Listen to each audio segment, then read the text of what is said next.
하나님께서 오늘 우리에게 주신 말씀 마태복음 5장 21절부터 37절까지 말씀 제가 읽어드리겠습니다.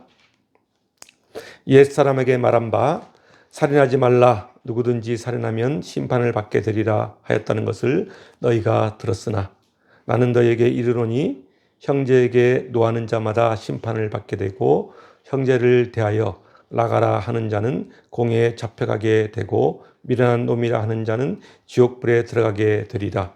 그러므로 예물을 제단에 드리려다가 거기서 내 형제에게 원망 들을 만한 일이 있는 것이 생각나거든 예물을 제단 앞에 두고 먼저 가서 형제와 화목하고 그 후에 와서 예물을 드리라. 너는 고발하는 자와 함께 길에 있을 때 급히 사화하라. 그 고발하는 자가 너를 재판관에게 내어주고 재판관이 옥리에게 내어주어 옥에 가둘까 염려하라. 진실로 내게 이르노니 내가 한 푼이라도 남김이 없이 다 갚기 전에는 결코 거기서 나오지 못하리라. 또 간음하지 말라 하였다는 것을 너희가 들었으나 나는 너희에게 이르노니 음욕을 품고 여자를 보는 자마다 마음에 이미 간음하였느니라. 만일 내 오른눈이 너로 실족하게 하거든 빼어내 버리라. 내 백체 중 하나가 없어지고 온몸이 지옥에 던져지지 않는 것이 유익하며 또한 만일 내 오른손이 너로 실족하게 하거든 찍어내 버리라. 내 백체 중 하나가 없어지고 온몸이 지옥에 던져지지 않는 것이 유익하니라. 또 일렀으되 누구든지 아내를 버리러 거든 이혼 증서를 줄 것이라 하였으나 나는 너희에게 이르노니 누구든지 음행한 이유 없이 아내를 버리면 이는 그로 간음하게 함이요 또 누구든지 버림받은 여자에게 장가드는 자도 간음함이니라. 또 옛사람에게 말한 바 헛 맹세를 하지 말고 내 맹세한 것을 굳게 지키라 하였다는 것을 너희가 들었으나 나는 너희에게 이르노니 도무지 맹세하지 말지니 하늘로도 하지 말라. 이는 하나님의 보좌이며 땅으로도 하지 말라. 이는 하나님의 발등상이며 예루살렘으로도 하지 말라. 이는 큰 임금의 성이며 내 머리로도 하지 말라. 이는 내가 한 터럭도 희게 검게 할 수 없음이라. 오직 너희 말은 옳다 옳다 아니라 아니라 하라. 이에서 지나는 것은 악으로부터 나느니라. 아멘. 오늘 이 본문은 예수님께서 우리에게 구약의 율법을 완성하는 새로운 계명을 주셨는데 그 새로운 계명 중 세 가지에 관하여 말씀을 전하고자 합니다. 그 첫 번째는 뭐냐면은 살인하지 말라입니다. 그리고 두 번째는 간음하지 말라이고 마지막으로 세 번째는 맹세하지 말라입니다. 이 세 가지 내용에 대한 새로운 기준을 예수님께서는 우리에게 제시하고 있는데 오늘 본문을 통해 우리 모두가 한번 들여다보도록 하겠습니다. 오늘 우리가 읽은 본문 이전 그 17절을 보면은 예수님께서 율법을 폐하러 오신 것이 아니라 완전하게 하려 오셨다고 말씀하고 있습니다. 제가 읽어드리겠습니다. 마태복음 5장 17절 말씀입니다. 내가 율법이나 선지자를 폐하러 온 줄로 생각하지 말라. 폐하러 온 것이 아니요 완전하게 하려 함이라. 이 말이 무슨 의미일까요? 율법을 완전하게 한다는 그 말씀은 율법이 잘못되었거나 불완전하다는 이야기가 아니라 율법의 정신을 회복시키겠다는 의미입니다. 율법의 정신은 바로 십자가의 사랑입니다. 그 사랑으로 새로운 계명을 우리에게 주신다고 말씀하고 있는 것입니다. 먼저 살인에 관한 새로운 기준, 새로운 율법, 새로운 계명입니다. 오늘 본문 21절부터 26절까지를 보면은 예수님께서 살인에 대한 새로운 기준을 제시하고 있는 것을 볼 수 있습니다. 21절을 보면은 너희는 살인하면은 심판을 받게 된다는 것을 예전에 들었다는 것입니다. 이미 너희들은 알고 있다는 것입니다. 그것은 구약시대 모세를 통해 준 십계명 그것을 말하고 있습니다. 율법에서는 다른 사람의 생명을 빼앗는 살인이 발생할 경우에는 심판을 받게 될 것이라고 말하고 있습니다. 그런데 예수님은 살인에 대하여 어떤 새 계명을 주셨습니까? 오늘 본문 22절 말씀입니다. 나는 너희에게 이르노니 형제에게 노하는 자마다 심판을 받게 되고 형제를 대하여 나가라 하는 자는 공회에 잡혀가게 되고 미련한 놈이라 하는 자는 지옥불에 들어가게 되리라. 이렇게 말씀하고 있습니다. 그렇습니다. 예수님은 살인에 대한 새로운 개념을 이렇게 알려주신 것입니다. 지금껏 유대인들은 다른 사람의 생명을 빼앗는 행동만을 살인이라고 생각했습니다. 그들의 내면적인 생각에 대해서는 살인이라고 생각하지 않았던 것입니다. 그런데 예수님은 다른 형제를 미워하는 마음과 원수에게 복수하려는 생각까지도 살인의 동기라고 보고 이를 예수님은 살인죄로 간주하신 것입니다. 살인의 결과보다는 살인의 동기에 대해 더욱 집중하셨습니다. 22절을 자세히 들여다보면 살인에 대한 세 가지 내용을 언급하고 있는데 첫 번째는 노하는 자, 그리고 두 번째는 나가라 하는 자, 그리고 세 번째는 미련한 놈이라 하는 자입니다. 먼저 예수님은 직접적으로 살인을 하지 않아도 분노하는 자마다, 노하는 자마다 살인하는 것과 같다고 말씀하십니다. 분노가 살인의 근본 원인임을 알려주고 있는 것입니다. 물리적인 생명을 빼앗지 않았다 하더라도 그 사람의 내면에 다른 사람에 대한 분노가 가득 차 있다면 그것은 언제든지 살인을 저지를 가능성이 잔재해 있기 때문입니다. 그래서 형제에게 분노하거나 분노에 차서 상대를 대하는 사람도 살인한 자와 같다는 사실을 말씀하고 있는 것입니다. 창세기에 등장하는 가인을 한번 보십시오. 그는 동생 아벨에 대한 분노가 가득 차 있었습니다. 왜 그랬습니까? 그 이유는 하나님께서 자신의 제사는 받지 않고 아벨의 제사만 받았기 때문입니다. 그 분노가 결국 동생 아벨을 죽이는 결과를 가져온 것입니다. 그리고 두 번째, 나가라 하는 자, 즉 형제를 향해 너는 사악한 놈이야 라고 하는 자도 살인자라고 말씀하고 있습니다. 상대방의 인격과 인간성을 말살하는 아주 모욕적이고 거친 언어로 상대방에게 욕하는 사람도 마찬가지로 살인자와 같다고 말씀하고 계십니다. 별다른 생각 없이 내뱉는 모욕적인 언어 속에는 사람을 죽이는 강력한 힘이 있다는 것을 우리 모두는 알고 있습니다. 상대방의 거친 언사로 많은 사람들이 상처를 입고 심지어는 그런 거친 언사로 인해, 거친 말로 인해 스스로 목숨을 끊는 사례가 너무나 많은 현실입니다. 말뿐이겠습니까? 지금 이 시대는 SNS로 사람을 죽이는 경우도 종종 있습니다. 상대방의 계정에 들어가서 악플을 다는 경우입니다. 그곳에서 상대방을 욕하고 음해하는 일이 심심치 않게 일어나고 있는 것이 우리가 사는 현실입니다. 그런 일을 저지른 사람은 자신이 아무런 생각 없이 했다고 하지만 그것은 살인과 같습니다. 인간은 다른 동물과는 달리 인격을 가지고 있는 동물입니다. 그러므로 인격을 말살하는 행위 역시 육체적 살인과 동일한 범죄로 볼 수 있는 것입니다. 마지막으로 미련한 놈이라고 하는 자입니다. 이런 사람은 인격과 마음이 매우 천박한 자를 말합니다. 이 같은 사람은 천박하고 우매하여 분별력이 없는 사람이라고 할 수 있습니다. 이런 사람은 분별력이 없어서 상대방의 인간성을 말살시키고 상대방에게 나가라 하는 자와 같이 상대방의 인격에 참혹한 상처를 안기는 사람입니다. 그러니까 예수님은 상대방의 인격을 모독하고 인간성을 상실하게 한 것까지 모두 살인으로 규정하고 있는 것입니다.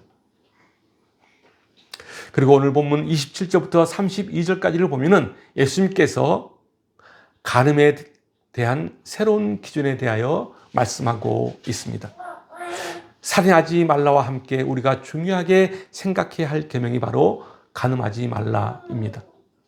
율법은 간음 행위가 드러나는 경우에는 마을 밖에 끌어내서 돌로 쳐 죽이라고 명령하고 있습니다. 그러나 예수님은 간음에 대하여 어떤 계명을 주시고 있죠? 28절 말씀입니다. 나는 너희에게 이르노니 음욕을 품고 여자를 보는 자마다 마음에 이미 간음하였느니라. 여기서 우리는 간음에 대한 정확한 어원적 의미를 들여다볼 필요가 있습니다. 간음이란 육체적이고 행동적인 의미뿐만 아니라 불경건, 불신앙의 의미도 가지고 있다는 것을 알아야 합니다. 그러니까 간음하지 말라는 예수님의 새로운 계명에는 더 근본적이고 영적인 메시지가 담겨 있다고 볼 수 있습니다. 그렇습니다. 성경에서 말하는 간음은 단순히 육체적 간음만을 의미하는 것이 아니라 정신적인 간음, 그리고 영적인 간음도 포함되어 있음을 우리는 알 수 있습니다. 예수님이 간음에 대한 생각은 인간 본성의 한계에 대한 지적보다는 조금 더 깊은 의미를 언급하고 있다고 볼 수 있습니다. 예수님이 뭐라고 말씀하고 계십니까? 살인과 마찬가지로 간음 행위 이전에 마음속에 음욕을 품은 그 순간부터 이미 간음한 것이라고 말씀하십니다. 28절 말씀을 표준 새 번역으로 다시 읽어보면 이렇습니다. 그러나 나는 너에게 말한다. 여자를 보고 음욕을 품는 사람은 누구나 이미 마음으로 그 여자와 간음한 것이다. 그렇습니다. 음욕, 정욕을 가지고 여자를 대하고 그러한 마음 상태에 머물러 있다면 그것이 바로 간음이라는 것입니다. 마음속에 가진 생각은 겉으로는 드러나지 않습니다. 그래서 다른 사람들이 눈치채지도 못합니다. 알 수도 없습니다. 그런데 중요한 사실은 하나님께서 우리를 창조하실 때 우리를 아무런 욕구나 감정이 없는 존재로 창조하시지 않았다는 것입니다. 우리 인간은 여러 가지 감정과 욕구를 가지고 있는 존재입니다. 배고프면 먹고 싶다는 식욕, 그리고 좋은 물건이 있으면 가지고 싶다는 소유욕, 그리고 또 마음에 드는 이성을 보면 사귀고 싶은 욕구도 일어납니다. 그러니까 식욕, 소유욕, 성욕 등은 하나님이 우리에게 주신 인간의 기본 욕구입니다. 이런 욕구는 그 자체로는 선한 것도 악한 것도 아닙니다. 그러한 욕구를 선하게 사용하면 선한 욕구가 되는 것이고 나쁘게 사용하면 탐심과 음욕이 되는 것입니다. 마음으로 느끼는 욕구는 그 자체가 죄가 되는 것은 아닙니다. 그러나 그 욕구가 하나님의 뜻과 멀어지게 되면 그것이 바로 탐심과 음욕으로 변하고 마는 것입니다. 간음의 성경적 의미는 불법적인 결합을 의미합니다. 성경에서 말하는 간음은 육체적 간음 외에 정신적 간음과 영적인 간음을 포함하고 있다고 말씀드렸습니다.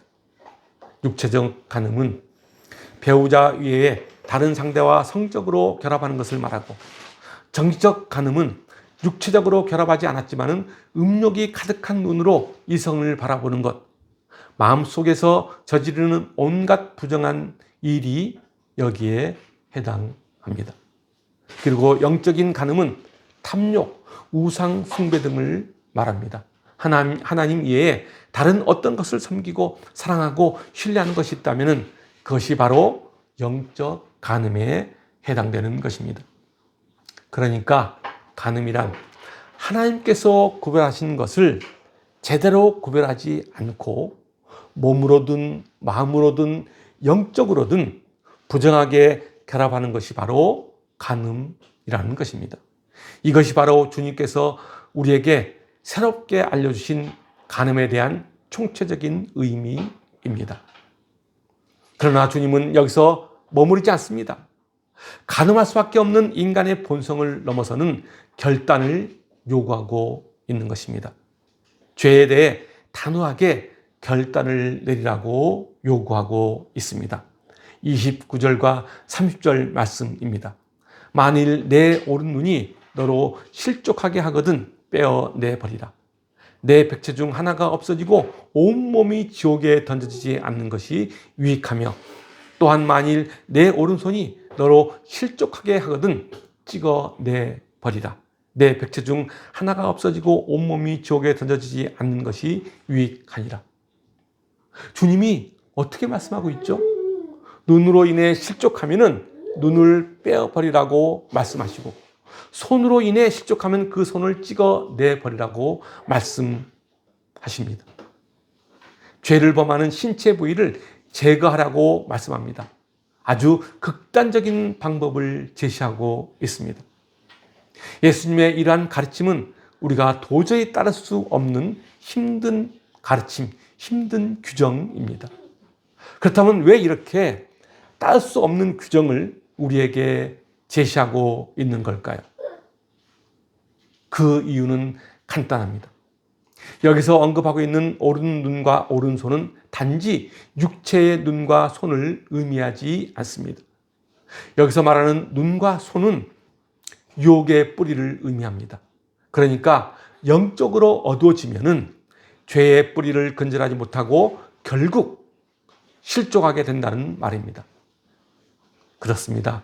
영적으로 어두워지면 우리는 죄의 유혹에 넘어지기 쉽습니다. 그리고 우리는 쉽게 세상과 타협하고 타락에 빠지고 만다는 사실입니다. 구약 성경을 보면은 영적으로 깨어있던 인물이 있습니다. 바로 요셉입니다. 창세기 39장을 보면은 요셉이 보디발의 아내로부터 유혹을 받는 장면이 나옵니다. 보디발은 애굽왕 바로의 친위 대장입니다. 그 부인이 요셉을 유혹합니다. 요셉은 그녀가 요청하는 것을 거절하면 어떤 상황이 닥쳐올 것이라는 것을 너무나 잘 알고 있었습니다. 그러나 그 어떤 해로움이 닥쳐올지라도 요셉은 죄에 굴복하지 않고 과감히 뿌리치고 그 자리를 피합니다. 창세기 39장 7절부터 9절까지 말씀입니다.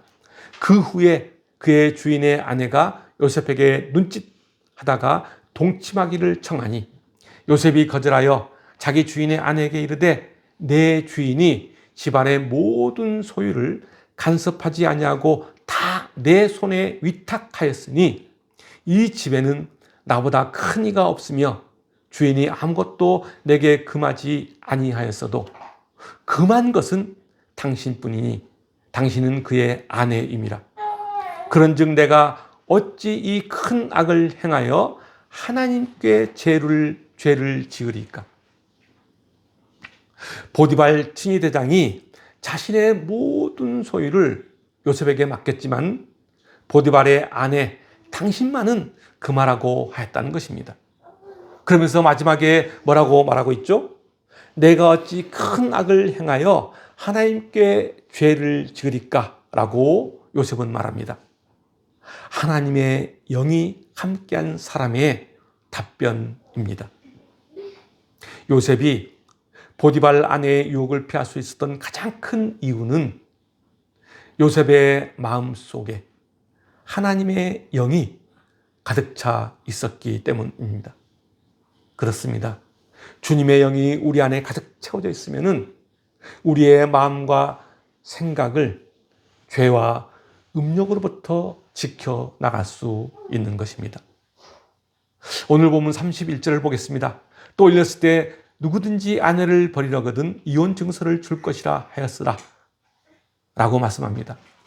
당시 성행했던 이혼 풍조에 대해 예수님은 강력하게 질타하고 있습니다. 당시 유대인들은 모세의 교훈을 따라 이혼 증서를 주고 이혼하면은 율법적으로 문제가 없을 것이라고 생각했습니다. 그래서 배우자가 아무런 잘못을 하지 않았다고 하더라도 이혼 증서를 써주고 이혼을 해서 가정을 깨뜨리는 일이 다반사였습니다. 그래서 주님은 새 계명을 주십니다. 32절 말씀입니다. 나는 너에게 이르노니 누구든지 음행한 이유 없이 아내를 버리면 이는 그로 간음하게 하며 또 누구든지 버림받은 여자에게 장가가는 자도 간음함이니라 라고 말씀하고 계십니다. 그렇습니다. 이혼 증서를 주는 것과 별개로 배우자가 음행을 저지르지 않았음에도 자신의 정욕 때문에 이혼을 하면은 그건 역시 간음한 것이라고 말씀하고 계십니다. 예수님께서 이와 같이 음행한 이유 외에 이혼을 금지한 이유는 부부는 하나님께서 짝지어준 거룩한 몸이기 때문입니다. 하나님께서 짝지어준 것을 사람 마음대로 혹은 욕심대로 나눌 수 없기 때문에 예수님은 이렇게 금하고 계신 것입니다.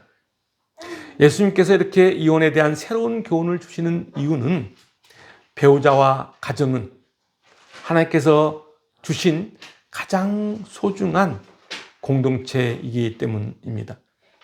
가정은 우리가 살아가는 가장 기본적인 삶의 터전이자 하나님이 세우신 거룩한 제도입니다. 그러므로 서로 보호받고 서로 허물을 덮어주는 큰 사랑이 필요한 공동체가 부부요 가정이라는 사실입니다. 그 사랑으로 살아내라고 예수님은 우리에게 이렇게 교훈하고 있는 것입니다.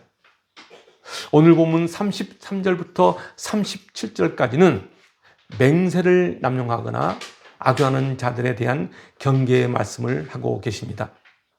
당시 유대인들은 하나님에 대한 맹세를 지킨다는 구실로 악을 행했고 성전으로 맹세하면 그 맹세가 효력이 있다고 믿어 맹세를 남발했습니다. 그들이 맹세의 근거로 삼았던 네 가지가 바로 하늘, 땅, 예루살렘, 머리 등이었습니다. 그런데 예수님께서는 하나님의 이름으로도 그리고 예루살렘 성전의 이름으로도 맹세하지 말 것을 명하고 계십니다. 왜 그랬을까요? 분명한 것은 주 안에서 믿음으로 결단하고 맹세하는 일은 선한 일임에 틀림없습니다. 그러나 사소하고 개인적인 일을 가지고 하나님과 교회의 이름을 걸고 맹세하는 것은 하나님의 주권을 무시하는 신성모독죄이기 때문입니다. 인간의 모든 생사화복의 결정권자가 누구입니까? 하나님 아닙니까? 그런데 맹세는 무엇이죠? 어떤 것이죠? 맹세는 마치 내가 이 세상의 것들과 장래의 일들을 내가 주관하고 내가 할 수 있다고 하는 교만 아닙니까? 그것이 왜 교만인지 빌립보서 4장 13절을 보면 잘 알 수 있습니다. 빌립보서 4장 13절은 이렇게 말씀하고 있습니다. 내게 능력 주시는 자 안에서 내가 모든 것을 할 수 있느니라. 그렇습니다. 우리는 하나님의 능력 안에서만 내가 할 수 있습니다. 다시 말하면 우리의 능력은 하나님께서 힘 주셔야 할 수 있다는 이야기입니다. 하나님 없이는 아무것도 할 수 없다는 뜻입니다. 그러니까 우리가 해야 할 것은 맹세가 아니라 나는 할 수 없지만은 하나님께서 힘 주시면은 할 수 있습니다. 라는 고백이 우선 되어야 합니다. 우리는 다만 하나님의 나라와 하나님의 의를 먼저 구함으로써 하나님께서 좋은 길로 인도해 주시기를 바라야 합니다. 사랑하는 성도 여러분, 오늘은 예수님께서 우리에게 주신 새로운 계명 3가지를 가지고 말씀을 나누었습니다. 첫 번째는 살인하지 말라. 그리고 두 번째는 간음하지 말라. 그리고 세 번째는 맹세하지 말라입니다. 미워하고 분노하는 것도 살인이라고 말씀하십니다. 그리고 간음은 단순히 육체적 간음만이 아니라 정신적 간음, 영적인 간음도 간음이라고 말씀하십니다. 그리고 세 번째, 올바른 맹세는 하나님께 맡기는 것이 올바른 맹세라고 말씀하십니다. 그렇다면 주님은 왜 우리에게 이런 새로운 계명을 주셨을까요? 그것은 바로 죄로 죽어가는 우리를 살리기 위해서입니다. 세상의 절망에서 우리를 다시 회복시키기 위함입니다. 이 세 가지 새로운 계명은 하나님이 함께 하신다는 믿음과 하나님의 사랑이 내 안에 가득할 때 비로소 나에게 새로운 생명으로 다가온다는 사실입니다. 이 새로운